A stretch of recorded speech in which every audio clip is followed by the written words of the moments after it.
We are so pleased to have on set today Rebecca Griffith, who's the Associate Curator of the Pilgrim Hall Museum here in Plymouth. Welcome. Thank you for having me. So, we're excited about this. You've got a lot of stuff to talk about, but first, let's talk a little bit about the Pilgrim Hall Museum because there's a lot of people that don't even know it exists. So Pilgrim Hall Museum is a small museum in downtown Plymouth. We are America's home of pilgrim possessions. We have the authentic 17th century materials that the pilgrims brought over on the Mayflower and created when they got here. Wow. We are the oldest continuously operated museum in America. So we opened our doors in 1824 and we've been a museum ever since. Okay, and you are the Associate Curator. How does one become a curator of a museum?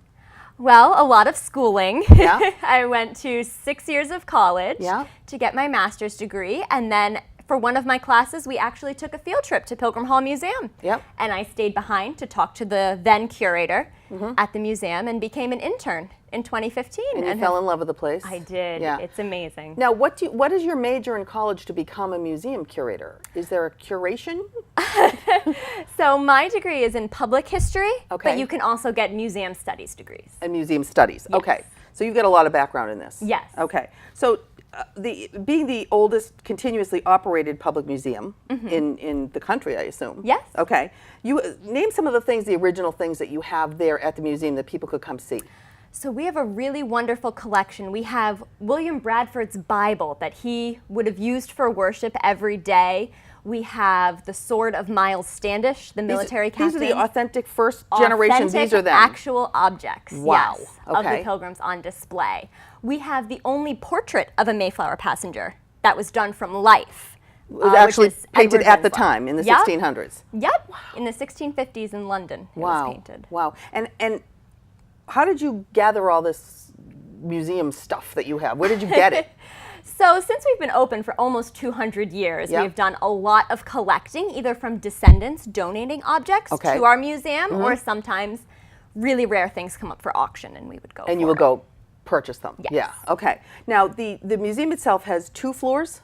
Yes. Okay. So tell me just a little bit about if I walk in the museum, what are the 3 different things actually that I can go see? There's 2 floors and there's a So library. down in our lower gallery Yeah. is where we have our authentic 17th century materials. Okay. So that's where we recommend people start. Yep. And that wing was built in 2008. Okay. And then you come upstairs to our original 1824 building, which has some really monumental paintings, Okay. history genre paintings, Okay. depicting the pilgrims throughout time. And then we also have our temporary exhibition titled Wampanoag World, Patuxet to Plymouth. Okay. That's up right now in our temp gallery. And that's about the indigenous people. Yes. Okay. So that is about the Wampanoag people and showcases our Native American archaeological collection. That's usually only in storage, so it's only on display for a limited time. Oh, great. And that'll be through the end of the year? Through the end of the year, yep, December Excellent. 30th. And now you also have a library, and it's Yes. called the Steinway Library. Tell me a little bit about how it's named, and then what's in the library, and tell me about this event that you're going to have, the ribbon cutting that you're going to have on July 26th. So our 1905 Steinway Memorial Library is actually named for Mary Kay Castle Steinway, who Steinway may be familiar. It's the piano famous people. piano I said, family. "Oh, you yes. have a piano." So we received a very generous gift back in the day, and that's why we renamed the library after her. And you have been renovating the library for the last 7 months, We right? have, yes. So the library has actually been closed to the public since January of this year. Okay. And we got a grant from the Mass Historical Commission to renovate the library and get it back to its original 1905 look. When it first opened? Yes. And that includes, talk to me about the ceiling and the tiles and all that, because it sounds fascinating. So first what we did was historic paint analysis to find out what the actual color of that room was. Okay. So if you had been in it before, it was a really bright red. Oh, which really? is not historically accurate. That Okay. was done in like 1970s, 1980s. Oh, yeah, after the 60s, people were crazy. Okay. So we got it back to its original color. We also, the ceilings are Guastavino tiled ceilings. Now, so it's what the is Guastavino same, tile? If you've ever been to Grand Central Station In New York City. in New York City, Have. yep, with the vaulted ceilings and the gorgeous. tiles up Yeah. there, it's the same type of tiling as that. So the vaulted ceilings are just gorgeous. We have built-in steel bookcases that are filled with over 6,000 books, some of them dating back to the Pilgrims' time and before. Yeah. And we also have a really beautiful mosaic tiled floor And that's been totally redone. Totally redone. Are they the little tiny tiles? Yes, we actually had to order them. Some came from China, some came from Italy to try and match the colors exactly to what they were.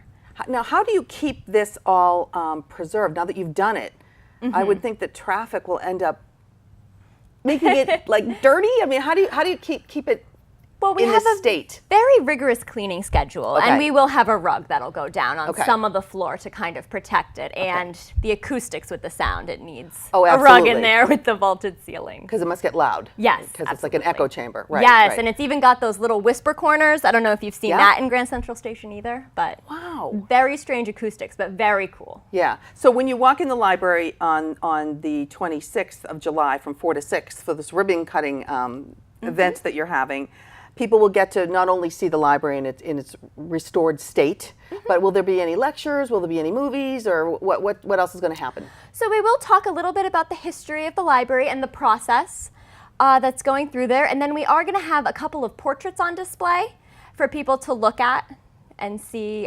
Some of them need a little bit of work. Okay. And a lot of them are some of our founders or people who were really essential to Pilgrim Hall Museum. Okay, which is when important. it was first Yeah, opening. Right. Yes. All right. All right. So Pilgrim Hall Museum ribbon cutting on the Steinway Library, which is restored, is Thursday, July 26th. Now the museum itself is open all the time, correct? Yes, 7 days a week, 9:30 to 4:30.